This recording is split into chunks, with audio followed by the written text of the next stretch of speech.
The world of 1914, a time of modern technology, culture, and fashion. Truly the height of civilization. Let's have a war. Everyone knew a big war was coming. France wanted some stuff back that Germany had taken from it. Germany wanted to take more of everyone's stuff, and they were building a big sexy navy that was making the British uncomfortable. These two empires thought they were really cool, but lots of different people who lived there didn't think it was so cool. And some of them had even been declaring independence with help from Russia. Everyone was talking about each other behind each other's backs, throwing the fact that military technology had come a long way since the last major war, and suddenly everyone was pretty eager to beat each other up. In this area of Austria-Hungary live some Serbs and Bosnians who hated living in Austria-Hungary. So the Austro-Hungarian Archduke Franz Ferdinand goes there for a nice drive in an open-top car with his car's route published in advance. And that went just about as well as you'd expect. Some assassins were waiting for him along the way and threw bombs at his car, but they missed and blew up some officers behind him instead. So the Archduke goes into hiding, leaves Sarajevo, and the whole war never happens. Except no, the Archduke doesn't leave, but instead goes back out in the open-top car to visit the injured officers in hospital. The driver takes a wrong turn and by sheer coincidence gets stuck beside one of the failed assassins, who shoots him. Austria-Hungary is understandably pissed about all this, and they think the Serbian government had something to do with it, which they might have. So they go to their ally Germany and say, "Hey Germany, we're going to declare war on Serbia," and Germany is all for that. So Austria-Hungary send a big list of impossible demands to Serbia, and when Serbia refuses, they declare war.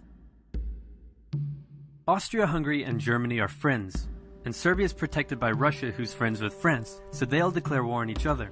Montenegro joins in too. France and Britain also have a kind of alliance, so when France says, "Hey Britain, you got my back?" Britain is like, maybe?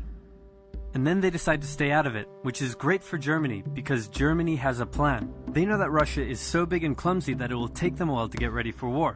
So with this guy in charge, Germany will send all its troops into France at lightning speed while Russia's getting ready, defeat France, then move all the troops to Russia and defeat Russia, and then we all speak German and eat Pfefferpottast every day. Just one problem. France has loads of forts and defenses along its German border, and Germany can't waste any time fighting them, so Germany decides to go around them, through Belgium. Belgium is neutral, but Germany wants to march 750,000 troops through it to get around France's defenses. They're hoping Belgium will just kind of sit down and shut up, but they don't. They fight back, and they're pretty good too, so they slow the Germans down. What's worse is that Britain shows up, and they're pretty pissed that Germany's invading neutral countries. So now Britain declares war on Germany. So Germany push on through Belgium and commit some atrocities along the way. They also wear spikes and sometimes skulls on their uniform. So if you're trying to not look like the bad guys, good job. The Allies have a propaganda extravaganza, and this starts having an influence around the world, notably in America.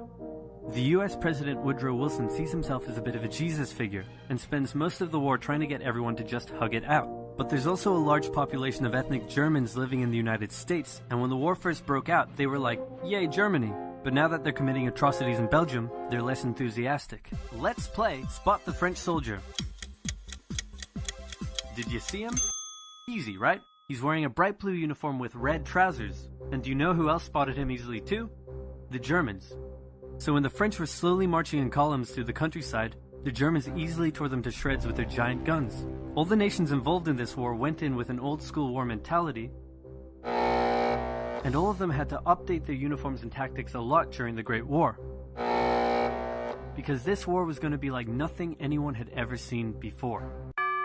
Russia's ready for war, and way earlier than expected. Hey Austria-Hungary, can you get on top of that?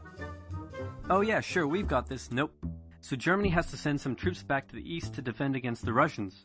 The chief of staff of the Austro-Hungarian army is this guy, and although he is handsome, he turns out not to be the best military strategist. Austria-Hungary constantly ignores Germany's advice, and then comes running back to Germany whenever they get in trouble.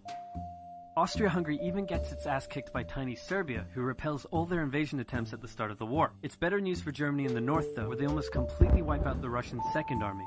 Back on the Western Front, the Germans continue advancing and are in sight of Paris. At this point, anyone would be forgiven for thinking the Germans were going to get that quick victory after all, but then things start to go wrong. The French commander-in-chief knew something had to be done, and he ordered his armies to stop retreating. In the resulting battle, a gap opened up in the German lines. If a gap opens up, the enemy can use it to flank you from the side and behind, so the German armies have to retreat.